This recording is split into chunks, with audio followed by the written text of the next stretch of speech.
अगर किसी से कहा जाए ना ये पूजा करो या वो पूजा करो तो वो डरता है, क्योंकि उसे पता है कि अब तो खर्चा हो जाएगा। लेकिन यहाँ भगवान का नाम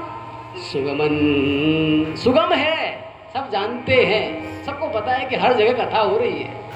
जिह्वा चरसवर्तिनी, और जीव, उनके पास जीभ भी है, फिर भी क्या, तत्रापि नरकम यान्ति, इतना होते हुए भी मनुष्य मूर्ख जो है ना वो नरक को जाता है। तो कहा कि जपो, जहां अवसर मिले वहां सुनो। तो इसीलिए कहा कि भाग्योदयेन बहुजन्म समर्चितेन, जब अनेक जन्म जन्मांतरों के पुण्यों का उदय होता है तो मनुष्य को कथा सुनने को मिलती है, भगवान की पूजा करने का अवसर प्राप्त होता है, या राम राम कृष्ण कृष्ण शिव शिव कहने का अवसर प्राप्त होता है।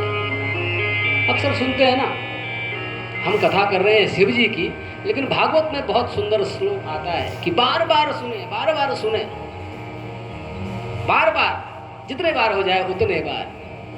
क्योंकि एक बहुत छोटी सी कथा है, कथा को शुरू करें, आपको सुने, क्यों सुने कथा। देखिए पहली चीज तो यह है कि हम क्यों सुन रहे हैं कथा, और हम क्यों सुना रहे हैं कथा। कोई भी काम करें तो उसका उद्देश्य क्या है, उसका हेतु क्या है, ये जानना अति आवश्यक है। आप पूजा कर रहे हैं, और पूजा कर रहे हैं तो क्यों कर रहे हैं पूजा, कथा सुन रहे हैं तो क्यों सुन रहे हैं कथा। हर चीज का अगर आपको लक्ष्य पता नहीं तो ऐसी गति नहीं, भटकाव है। अगर आपको ये पता ही नहीं कि आप जिस ट्रेन में बैठे हैं उस ट्रेन में कहाँ जाना है तो आप भटक जाएंगे ना, स्वाभाविक बात है। यदि आपको यही पता नहीं, आप कथा सुन रहे हैं, क्यों सुन रहे हैं, तो वो कथा नहीं, वो भटकाव है।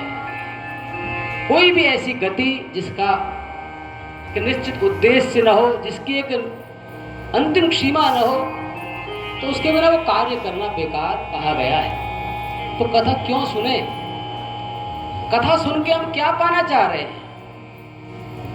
क्योंकि कथा में समय लगता है, लोग जुटाने पड़ते हैं, धन लगता है। सबसे महत्वपूर्ण बात तो धन। आपने सुना ना, बाजार से नहीं खरीदना भगवान का नाम।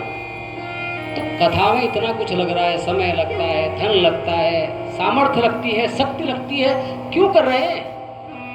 बहुत से लोग सोचते होंगे ये माता जी का दिव्य स्थान, दिव्य आश्रम हर नवरात्रि में शुरू हो जाते हैं। अब जैसे अभी कथा हो रही थी, जब शुरुआत होती है कथा की, तो आप किसी भी कथा में जाएं, किसी भी पूजा में जाएं, तो पहले पंडित जी दनादन मंत्र पर श्लोक पर श्लोक पढ़े जाते हैं, जैसे हमने भी पढ़े अभी। बहुत से लोग कहते हैं कथा सुनाने आए, श्लोक पर श्लोक, श्लोक पर। क्यों? कोई भी काम शुरू करें तो पहले भगवान का नाम लेना, यही सनातन धर्म है, यही सनातन सत्य है। कोई भी काम, चाहे मौत हो, चाहे जन्म हो, चाहे दुख हो, चाहे सुख हो, यदि आप ऐसा कर लेते हैं तो कर्म का बंधन आपको नहीं बांधने पाता। तो कथा क्यों सुन रहे हैं। देखिए आज बहुत ज़्यादा लोग नहीं हैं, लेकिन जो है उनको ये तो पता हो, पहला दिन है ना आज, तो कथा क्यों सुन रहे हैं। ऐसी गाड़ी में क्यों बैठे हैं जिसका पता ही नहीं कहाँ जा रही है। बहुत से लोग कहते हैं कथा सुनने से मोक्ष होता है, सुना होगा ना आप, कहते हैं कथा सुनने से मोक्ष मिलता है। अरे इस जीवन में अभी तो कब मोक्ष मिलेगा। इस समय की उपेक्षा कर जब मर जाएंगे तब की बात सोचें, ये कोई बात है नहीं। कथा मरने के बाद तो मोक्ष देती ही है, उससे पहले इस जीवन में भी मोक्ष का अर्थ क्या है। लोग सोचते हैं मरना ही मोक्ष है, नहीं। मोक्ष का अर्थ है, संस्कृत का एक बहुत सुंदर श्लोक है, मोचनम मोक्षः। मोचन, मुक्ति, किसी भी चीज से मुक्ति। आपकी कोई समस्या है, घर में कोई परेशानी है, कोई रोग है, कोई दोष है, मन परेशान है, तो उस बंधन से मुक्ति ही मोक्ष है। तो इस कथा में इतना सामर्थ्य है, ये कथा इतनी सामर्थ्यवान है कि अगर आप कथा को ध्यान से सुन लें तो आपको एक क्षण में मोक्ष हो सकता है। 9 दिन 7 दिन तो बड़ी लंबी बात है, तो क्योंकि ये वेदों के वाक्य है, परमार्थ के शिखर पर बैठे हुए वो व्यास जी ने 18 पुराण लिखे। बड़े विद्वान थे, जानते थे कि कलयुग में मनुष्य के पास समय नहीं होगा। आजकल किसके पास समय है? जब समय होता है, वो आपकी बात नहीं कर रहा हूँ, सबकी बात है, हमारी बात भी है। जब समय होता है हम फोन उठा लेते हैं हाथ में और अपनी चीजें देखने लगते हैं, तो समय कहाँ है? लेकिन जब कभी समय हो तो सुने, कथा में जाएं। आप लोग तो आए, जिस प्रकार आप सुनते, तो उससे क्या होगा? आपके जीवन की कोई भी समस्या हो, ये गारंटी है।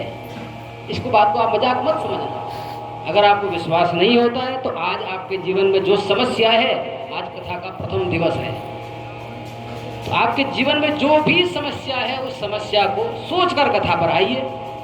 और जब 10वां दिन होगा, आपको पक्की बात है, गारंटी है कि आपकी वो समस्या समाप्त हो जाएगी। यही कथा है, इसीलिए कथा सुनी जाती है। क्यों? अभी आप कथा सुनेंगे, शिव पुराण की कथा के जो महात्म्य है ना, उसमें सब यही भरा है। अरे होता कैसे है? आपने सुना होगा ना, मधुर वचन है औषधि। लोग कहते हैं ना, मधुर वचन क्या होता है? औषधि। अगर किसी को वश में करना हो तो आप अच्छी अच्छी बातें कीजिए। जरूरी नहीं कि उसकी आप फालतू की तारीफ करें, अच्छी बातें कीजिए, वो आपसे खुश होगा। अगर आप किसी से लड़ाई करना चाहते हैं तो कुछ बुरी बातें कीजिए। कथा कैसे आपके कानों में जाती है? कानों से जाती है और हृदय में उतरती है। श्रवण द्वार हवे संचरे, प्याले सकल शरीर। तो पूरे शरीर में, रोम कोश में, जब आप मंत्र पढ़ने लगते हैं, जब आप श्री कृष्ण गोविंद हरे मुरारे ओम नमः शिवाय जब जपते हैं ना, तो आपके शरीर के अंदर शांति आने लगती है। और आजकल सभी लोग इसी पर परेशान हैं। किसी को डिप्रेशन है, किसी को थायराइड प्रॉब्लम है। इसका कारण क्या है? शांति न मिलना। आप अशांत हैं। कथा में आते ही शांति मिलने लगती है। सुंदर भजन चलते हैं, भगवान का नाम संकीर्तन होता है, तो अपने आप शरीर को शांति मिलने लगती है। आपने सुना होगा ना, आजकल लोग कहते हैं, आजकल डॉक्टर भी यह कहता है कि अगर आपको कोई समस्या है तो सुबह थोड़ी देर का समय निकालिए और मेडिटेशन कीजिए, ध्यान कीजिए। कहते हैं ना, तो ध्यान कैसे? ये ध्यान तो है आपका। आप कथा में बैठे हैं, ध्यान लगा हुआ है, तो इससे क्या होता है कि आपके शरीर की जो जितने भी इंद्रियां हैं, जितने भी ग्रंथियां हैं, उनका श्रावण सुनिश्चित होने लगता है। तो आजकल सब जानते हैं, कोर्टिजोल नाम का एक हार्मोन निकलता है जिससे गुस्सा आने लगता है। अगर आप भगवान की पूजा करते तो क्यों आएगा? तो अगर शारीरिक समस्या है उससे भी मुक्ति, मानसिक समस्या है उससे भी मुक्ति, और व्यावहारिक समस्या भी संसार में कोई है तो कथा उससे मुक्त कर देती है। तो ऐसी दिव्य कथा, श्री शिव पुराण की दिव्य कथा। आइए, हर कथा के शुरुआत में मंगलाचरण होता है, भगवान की वंदना की जाती है। तो यहाँ व्यास जी ने भगवान की वंदना की है। जगतः पितरं शंभुं जगतौ मातरं शिवां ततपुत्रश्च गणाधीशं न त्वयि त्वत्वर्णयाम्यहम्। क्या कहा कि जगतः पितरं वंदे। एक तो होते माँ बाप, हमारे माँ बाप होते हैं ना, हम कहते हैं पिताजी, माताजी, भैया, बहन, वो हमारे माता पिता हैं। और एक उससे भी बड़े माता पिता कौन? जगत के माता पिता। कहा कि जगतः पितरं वंदे, मैं उस जगत के पिता की वंदना करता हूं। कौन? शिव जी की वंदना। जगतः पितरं शंभुं जगतो मातरं शिवाम। और जगत की माँ है वो शिवा, पार्वती जी है, मैं उनकी वंदना करता हूँ और उनके पुत्र गणेश जी की वंदना करता हूँ। और ऐसा कहकर आपको शिव पुराण की व्याख्या करता हूँ। तो संसार जो है, अब बहुत से लोग ये कहते हैं, बहुत से लोगों को कंफ्यूजन हो जाता है। अगर भागवत में जाए तो वो कहते हैं कि भाई सच्चिदानंद रूपाय विश्वोत्पत्त्यादि हेतवे। कहा कि भगवान श्री कृष्ण जो है वो संसार के आधार है। शिव पुराण में पहुंचे तो वहां कहा कि जगतः पितरं शंभुं। भगवती में जाएंगे तो वहां भगवती की व्याख्या। तो किसको माने? बहुत से लोग कहते हैं भाई कोई बहुत बार होते हैं ना लोग, तो कहते हैं माने किसको, वो आलोचना करने लगते हैं।